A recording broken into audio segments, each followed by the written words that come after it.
الحمدللہ والصلاة والسلام علی رسول اللہ وعلی آلہ وصحبہ وموالا۔ محترم بھائیو، السلام علیکم ورحمۃ اللہ وبرکاتہ۔ فقہ الزکوٰۃ کورس میں آپ سب کا استقبال ہے، اور ہم اس درس میں زکوٰۃ کے احکام اور مسائل سیکھ رہے ہیں۔ تو آج ہم جانیں گے کہ سونے، چاندی اور نقدی سکے کی زکوٰۃ کا طریقہ کار کیا ہوگا۔ تو سونے، چاندی اور نقدی سکے یعنی روپیے پیسے کی زکوٰۃ کے واجب ہونے کے لیے دو شرطیں ضروری ہیں جن کا خیال رکھنا چاہیے، اور جب ان دو شرطوں کو ہم سامنے میں رکھیں گے تو بہت سارے ہمارے مسائل حل ہو جائیں گے۔ سب سے پہلی شرط یہ ہے کہ اس سونا پر، چاندی پر یا روپے پیسے پر سال گزر جائے۔ سال گزرنے سے پہلے سونا، چاندی یا روپے پیسے پر زکوٰۃ نہیں آتی۔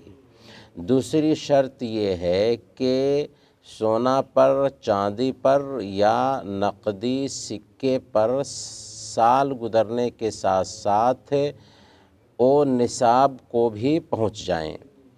سونا کا نصاب کیا ہے، چاندی کا نصاب کیا ہے اور روپے پیسے کے لیے نصاب کیا ہوگا؟ تو سونا کا نصاب حدیث میں 20 دینار طے کیا گیا ہے۔ کتنا؟ 20 دینار طے کیا گیا ہے، جس کی قیمت آج کے ڈیٹ کے حساب سے 85 گرام بنتی ہے، 85 گرام بنتی ہے۔ جبکہ چاندی کا نصاب حدیث میں 200 درہم طے کیا گیا ہے، جس کی قیمت آج کے حساب سے 595 گرام بنتی ہے۔ گویا کہ اگر سونا 85 گرام سے کم ہے یا چاندی 595 گرام سے کم ہے تو ہمارے سونا پر زکوٰۃ نہیں آئے گی، ہمارے چاندی پہ زکوٰۃ نہیں آئے گی۔ اب سوال یہ ہے کہ سونا، چاندی کے علاوہ ہمارے پاس روپیے پیسے ہیں، تو ان کی زکوٰۃ دینے کے لیے کیا نصاب ہوگا، کیسے کریں گے؟ تو یاد رکھیں کہ روپیے پیسوں کی زکوٰۃ دینے کے لیے یا تو سونا کے نصاب کا اعتبار کریں گے یا چاندی کے نصاب کا اعتبار کریں گے۔ بعض اہل علم نے یہ کہا ہے کہ سونا کے نصاب کا اعتبار کریں گے، اور بعض اہل علم نے یہ کہا ہے کہ چاندی کے نصاب کا اعتبار کریں گے۔ سعودی فتویٰ کمیٹی اور محققین علماء کی رائے یہ ہے کہ چاندی کے نصاب کا اعتبار کرنا چاہیے، اور وہ ہے 595 گرام یعنی 200 درہم۔ مطلب یہ ہوا کہ اگر کسی کے پاس اتنے پیسے ہو جاتے ہیں اور سال بھر اتنے پیسے رہتے ہیں جتنے میں 595 گرام چاندی کی قیمت بنتی ہے، تو 595 گرام چاندی کے برابر میں کسی کے پاس پیسے ہو جاتے ہیں اور ان پیسوں پر سال گزر جاتا ہے، تو گویا کہ ان پیسوں پر بھی زکوٰۃ واجب ہوگی۔ کلیئر ہے؟ بات واضح؟ یعنی سونا 85 گرام ہو یا اس سے زیادہ ہو تب زکوٰۃ ہے، چاندی 595 گرام ہو یا اس سے زیادہ ہو، اور روپیے پیسے کی زکوٰۃ کے لیے چاندی کا اعتبار کیا جائے گا، یہ بہتر ہے، جیسا کہ سعودی فتویٰ کمیٹی اور محققین علماء کہتے ہیں۔ کیوں؟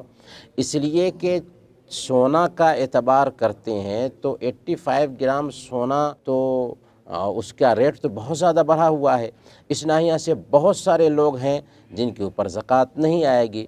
جبکہ اگر ہم چاندی کا اعتبار کرتے ہیں تو اکثر لوگوں پر زکوٰۃ آئے گی، اور وہ زکوٰۃ دیں گے تو غریبوں اور مسکینوں کا فائدہ ہوگا۔ تو چاندی کے نصاب کا اعتبار کرنے کی وجہ سے غریبوں کا اس میں فائدہ ہے۔ تو یاد رکھیں کہ کبھی کبھار ہمارے اوپر زکوٰۃ آ رہی ہوتی ہے اور ہم یہ سوچتے ہیں کہ ہمارے اوپر زکوٰۃ نہیں ہے، اور ہم بہت بڑے جرم کا ارتکاب کرتے ہیں۔ اس لیے 595 گرام چاندی کے برابر میں ہمارے پاس اگر پیسے ہو جاتے ہیں اور ان پیسوں پہ سال گزر جاتا ہے تو ہمارے لیے زکوٰۃ دینا ضروری ہے۔ اب سوال یہ ہے کہ زکوٰۃ دینے کا طریقہ کیا ہوگا؟ چاندی کی زکوٰۃ ہو، سونے کی زکوٰۃ ہو، اور روپے پیسے کی زکوٰۃ ہو؟ تو زکوٰۃ دینے کا طریقہ یہ ہے کہ سال گزرنے کے بعد ہم اپنے سونا کا ریٹ معلوم کریں مارکیٹ کے ریٹ کے مطابق، یعنی اس کی قیمت کی تحدید کریں، وزن دیکھ لیں اور مارکیٹ میں جا کر کے سونا کے دکاندار سے ہم معلوم کریں کہ میرے پاس اتنا سونا ہے، اس کا ریٹ کتنا بنتا ہے، اور ہمیں پتہ ہے کہ ہمارے پاس 85 گرام سے زیادہ سونا ہے یا 85 گرام سونا ہے۔ اسی طرح سے چاندی ہے کہ 595 گرام یا اس سے زیادہ چاندی ہے، تو ہم مارکیٹ میں جا کر کے اس چاندی کا ریٹ معلوم کریں گے۔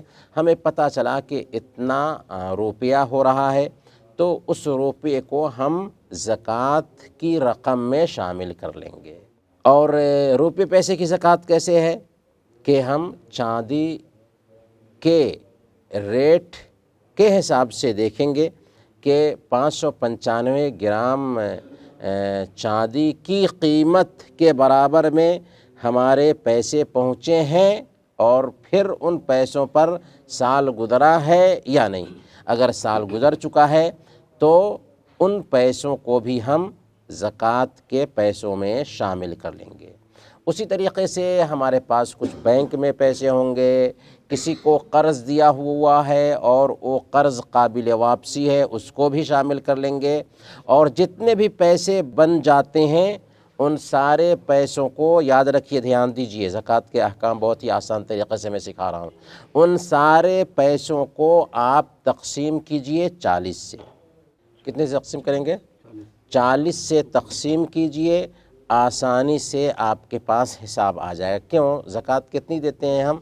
2.5، 40واں حصہ ہم زکوٰۃ دیتے ہیں۔ تو جتنے بھی پیسے ہیں ان پیسوں کو 40 سے تقسیم کریں گے، آسانی سے آپ کے سامنے میں زکوٰۃ کی رقم آ جائے گی، اور آپ کو پتہ چل جائے کہ ہمیں اتنے پیسے میں اتنی زکوٰۃ دینی ہے، کیونکہ ہم کو زکوٰۃ دینا ہے 40واں حصہ 2.5۔ یہاں پر 2-3 مسئلے ہیں سمجھنے ہیں۔ سب سے پہلا مسئلہ یہ ہے کہ کیا سونا چاندی دونوں کو ملا کر کے نصاب مکمل کیا جائے گا؟ کیا مطلب؟ مطلب یہ ہے کہ میرے پاس میں سونا ہے 80 گرام اور چاندی ہے 500 گرام، تو کیا دونوں کو مکس کریں گے تو نصاب کو پہنچ جاتا ہے؟ تو کیا دونوں کو مکس کر کے زکوٰۃ دی جائے گی؟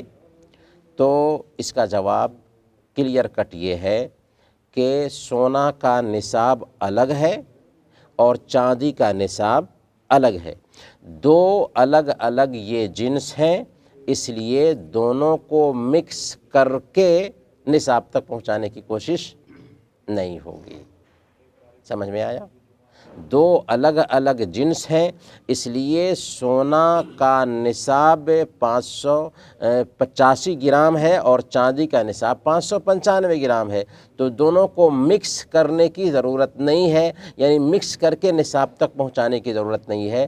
اگر سونا 85 گرام کے برابر نہیں ہے گویا کہ زکوٰۃ نہیں، اگر چاندی 595 گرام کے برابر نہیں ہے تو زکوٰۃ نہیں۔ ہاں، بہت سارے لوگ کہتے ہیں کہ بھائی اگر 85 گرام سونا ہو گیا تو کیا 85 گرام کو نکال کر کے زکوٰۃ دیں گے؟ نہیں، بلکہ جتنا سونا ہے یا جتنا چاندی ہے سب کی زکوٰۃ دینی ہوگی۔ دوسرا مسئلہ یہ ہے کہ کیا نقدی سکے کو